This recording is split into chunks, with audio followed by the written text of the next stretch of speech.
بیۆگرافیای نجيب محفوظ. كان بيعتبر نفسه جيل مؤسس لشكل أدبي جديد وزرعه في تراثنا العربي.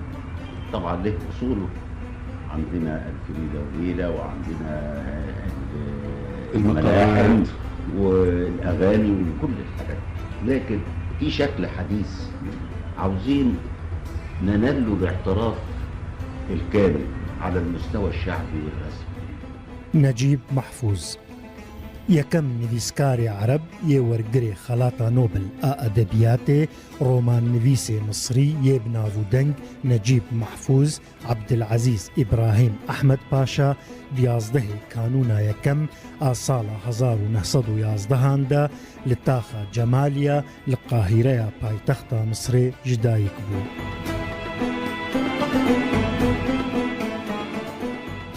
دەما تەمەنی 8 ساڵ بوو شۆڕەشە 1990 لە مسرێ لە دژی سیاسەتە بریتانیایە پێکەت و القاهیرەیە پایتەخت و ئیسکەندەریە و تەنتایە بەلاو بوو و باندۆر لوی کرد گۆویژی دوورە درۆمانە خۆیا سێبەشی دناوبەرە هەردوو کۆشکاندا ئەو ببیر ئانی. ساڵە 1930 نەجیب محفوظ کەت زانینگەها قاهیرەیە و باوەڕنامەیە فەلسەفەیە وەرگرت.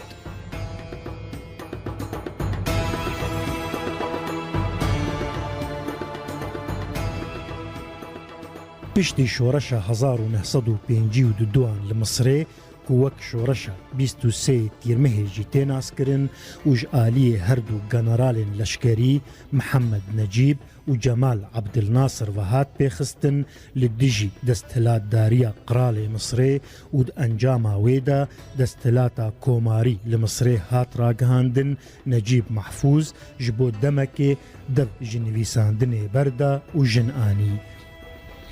لێهین دنیڤەکە ساڵێن سهی یەن 100 ساڵە بۆریدا نەجیب محفوظ دەست بنویساندنە ئەدەبیاتێ کرد و بکورتە چیرۆکان دەست بکاری خۆیە ئەدەبی کرد.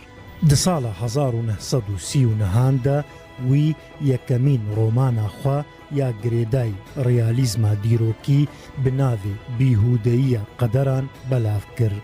ji ساڵە 1945 و ڤرڤە محفوظ دەست بڕێچە خوا یا ریالیست درۆمانێ دەکرد و بڕۆمانە قاهیرەیە نو و پشترە خانە خەلیلی و سکاکە مەدەق دەست پێ کرد.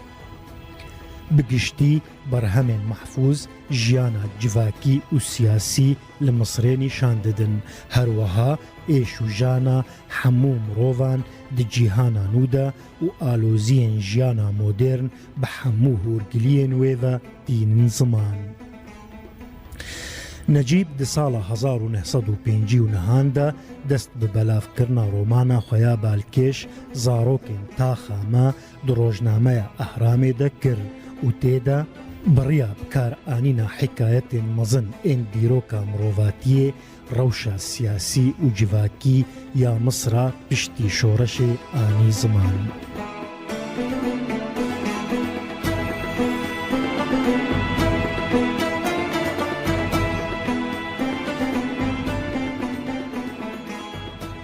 Lê romana zarokên taxa me karvedanên tund bi xwe anîn û li Misrê bi awayekî tevahî nehat weşandin.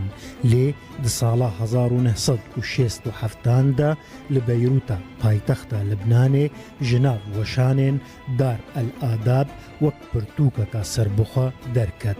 Sala 2006 weşanxaneya Dar el Şurûq ew kitêb li Misrê jî çap û belav kir. Di vê romanê de Necîb Mahfûz bi rexnekirina olan û birîndarkirina zatê pîroz hat gunehbarkirin. Ji aliyekî ve bû sedemê hewildana kuştina wî û ji aliyekî din ve jî bû sedemê wergirtina wî ji xelata Nobel a edebiyatê re di sala 1988 de. د ئەنجامە بەلافکردنە ڕۆمانە زارۆکێن تاخامەدا دوجۆتمەها ساڵە 1995دا دوو جوانان ئێریشی محفوظ کردن و خواستن وی بکوژن و قڕکا وی بریندار کردن بهێنجەتا کو ئەو گاور بوویە و لە دژی ئۆلا ڕاست و دروست دەرکەتیە محفوظ ji ber hewildana kuştinê nemir lê her du ciwanên êrişkar hatin bidarvekirin.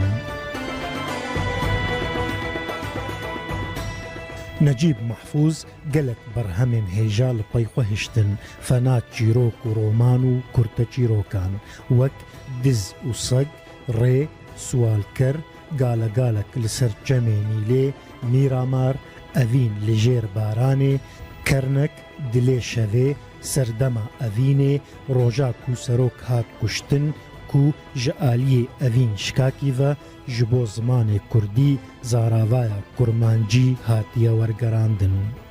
Romana roja ku serok hat kuştin bi wergera şikakî di adara 2017 de li Qahireyê hat çap û belavkirin. Ev roman cara pêşî di sala 1985 de hatibû çapkirin.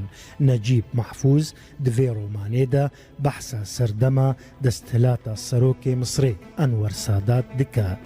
Roman behsa ked û xebata xelkê di dabînkirina pariyê û xela û buhabûna wê serdemê dike nexasim li ser bûyera kuştina Sadat disekine.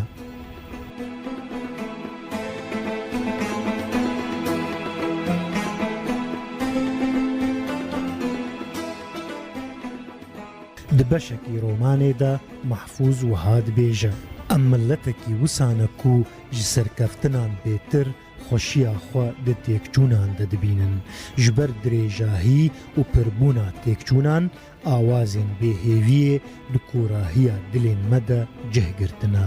Lewma em ji stiranên xemgîniyê û şanoyên bobelat û sosretan û ji şehîdên pakrewan hez dikin. Her wiha hinek ji kurte çîrokên Necîb ên herî naskirî ev in. Rêxistina nihênî, berbanga derewîn, dinyaya Xwedê, hîkayeteka bêdestpêk û bêdawî, vedenga ji bîrkirinê, biryara dawî, maleka bednav, meyxaneya pisîka reş, tawan û li jêr seywanê. Piraniya berhemên Mehfûz bûne rêzefilmên televizyonê û fîlmên sînemayê û pêşwaziyeka germ ji aliyê temaşevanan ve dîtine û akterên Misrê yên herî navdar diwan de lîstina û nav û dengê wan bêtir derketiye. Necîb Mehfûz ji bo ekrana erebî ya televizyon û sînemayê mîna kaniyeka bêbinî bû û ji hemû nûserên ereb ên din bêtir berhemên wî cihê xwe li ser ekranê girtine.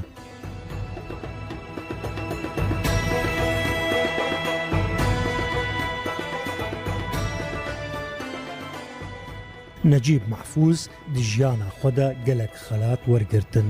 Bi taybetî sala 1988 yekem kesê ereb bû ku xelata Nobelê ya edebiyatê wergirt. Her wiha di sala 1944 de xelata Wezareta Perwerdeyê wergirt. Di sala 1957 de jî xelata dewletê ya edebiyatê wergirt. Di 1972 de jî medalyaya Komarê ya pileya yekem wergirt. Di sî tebaxa 2006 de Necîb Mehfûz di 94 saliya xwe de li taxa El Ecûze ya parêzgeha Cîzeyê ji ber nexweşiyê çû ser dilovaniya Xwedê û li ser rêya Misir El Fiyûmê hat veşartin.